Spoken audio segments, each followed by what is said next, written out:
Welcome back, middle schoolers. We're in the last week of our series on a guy in the Bible named Joseph, and it's called Big Picture.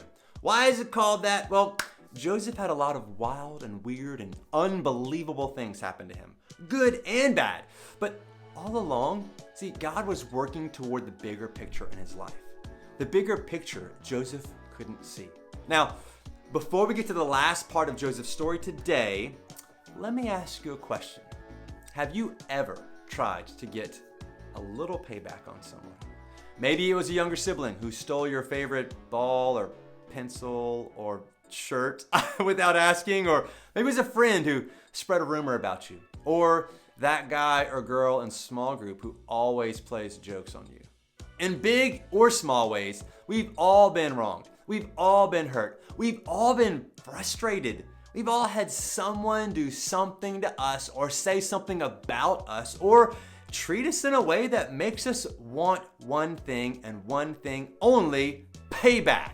We want the other person to experience the same amount of pain or frustration or embarrassment that we experienced because of them.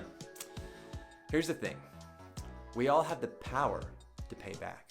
We not only have the potential to want payback, we have the power to actually do it.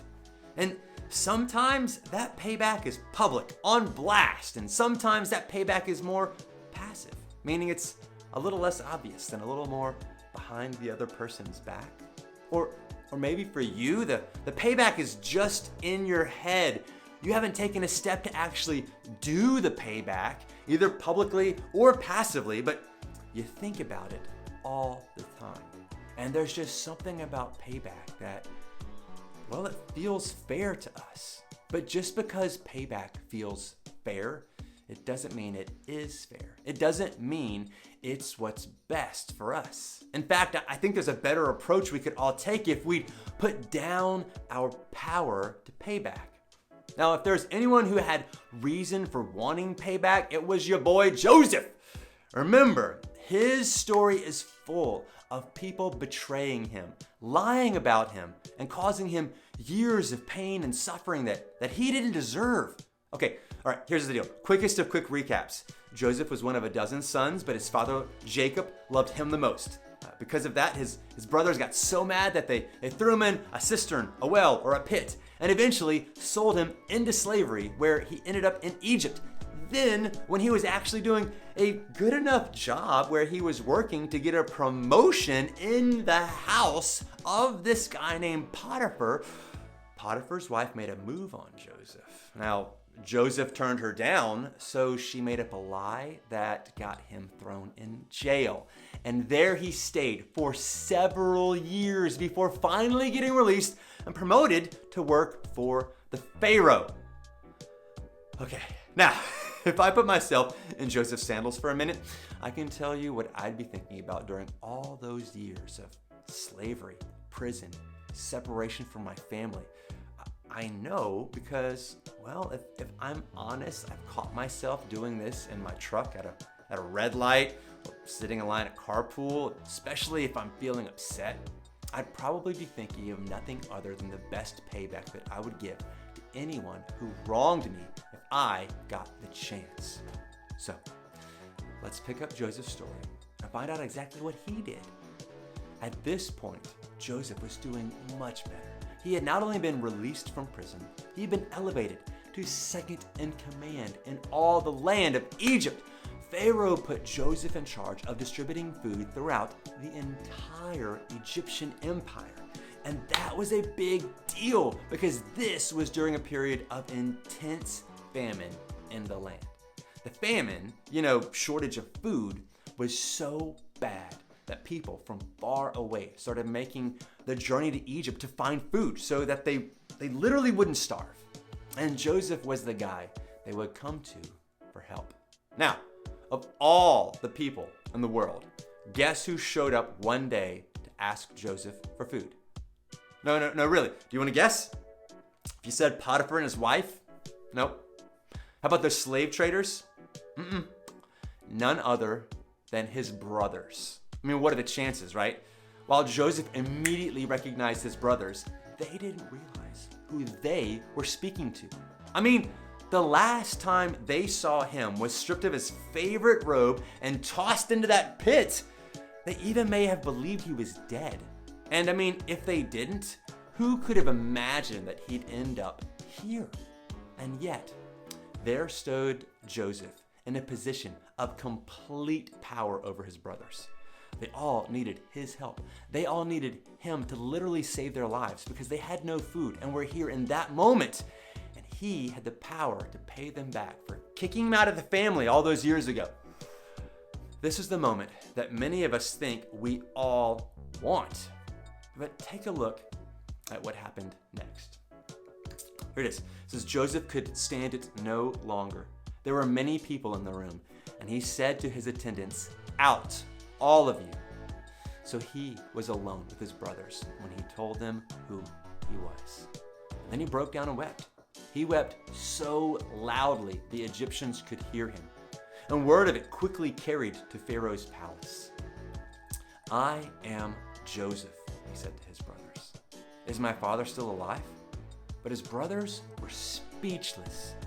They were stunned to realize that Joseph was standing there in front of them. "Please, come closer," he said to them.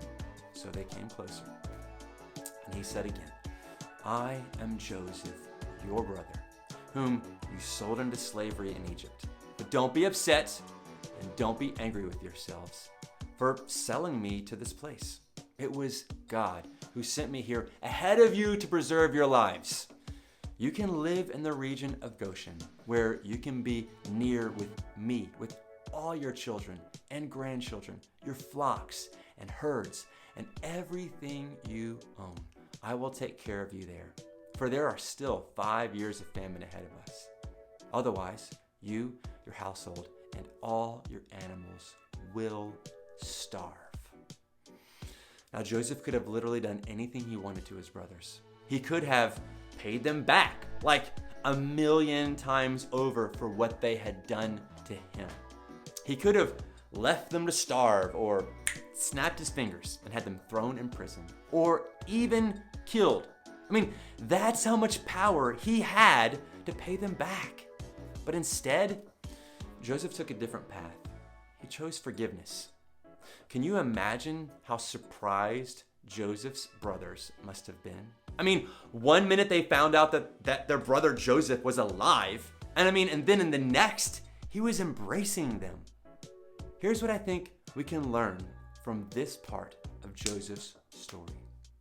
When you can't see the bigger picture, choose to forgive. Joseph's response to his brothers gives us a powerful example of how God wants us all to deal with the people who wrong us. We may never know why they did what they did. They may never apologize for the hurt or embarrassment that they've done to us. There are details of the bigger picture that we'll never see or understand. But we have a choice: forgiveness or payback. We have the power to choose. Think of it this way. If you're in a relationship with another person, and that can be anyone, a parent, a friend, a sibling, a boyfriend or girlfriend, anyone, there's something that connects the two of you. There's a bridge. But when someone wrongs or hurts you, that bridge, it's suddenly broken. It becomes shaky and the connection between the two of you is damaged. And then you're left with a choice. You can either burn that bridge to the ground, breaking it down completely by paying back wrong for wrong or hurt for hurt, or you can build the bridge, reestablishing your connection with things like forgiveness, grace, and peace. Now, of course, I'm not saying you just keep rebuilding bridges with people who have hurt you over and over again. Sometimes the best way to actually choose forgiveness is to set some healthy boundaries or to talk about the wrongs done to you with someone who can help, like your small group leader. It's a great place to start. But when it's possible, it's our job to lay down our right to pay back and instead to choose forgiveness. Joseph is a great example of forgiveness. his story is echoed and completely fulfilled by another's that we're really familiar with too. Jesus had every right and would have been justified to treat the crowds yelling, "Crucify him," any way he wanted, and instead went to the cross, bore our sins. He chose forgiveness so that we could have a restored bridge with God and a relationship with him. When you can't see the bigger picture, choose to forgive. Let's make this practical, all right? How do we start this? 1, just start small. Practice extending things like grace, forgiveness, and peace to others in small ways. When a friend teases you and hurts your feelings, when your sibling eats the last cookie you've been saving, when your parents snap at you for something that wasn't even your fault, practice choosing forgiveness rather than responding with a harsh word or payback. The more you do this in the small, everyday things, the easier it will be to do when the bigger things come your way. Step 2, we can forgive first. Think about your own life for a second. Who has wronged you recently? You don't need to wait for them to apologize to forgive them. You don't need to wait for them to make the first move and say sorry for what they've done. You see, the beauty of forgiveness is that you can do it on your own. Right now, you can make a move to forgive first so that you can move on. And then 3, pursue forgiveness. We can't always control the way people treat us, but we can control the way that we treat them in response. We can pursue forgiveness. What would it look like for you to forgive someone who has wronged or hurt you this week? Maybe it's an outward step, like starting a conversation or inviting them to sit with you again, or even blocking them on social media. Or maybe it's a more inward step, a prayer you pray in your heart, a choice you make to not say rude things. Or, again, a conversation with your small group leader to help. Whatever it is, take one step this week to pursue forgiveness rather than payback in your relationships. Of course, forgiveness is not always easy, but the good news is we have a God who is the best at forgiving. He's forgiven each and every one of us, and he wants to help us do the same for others.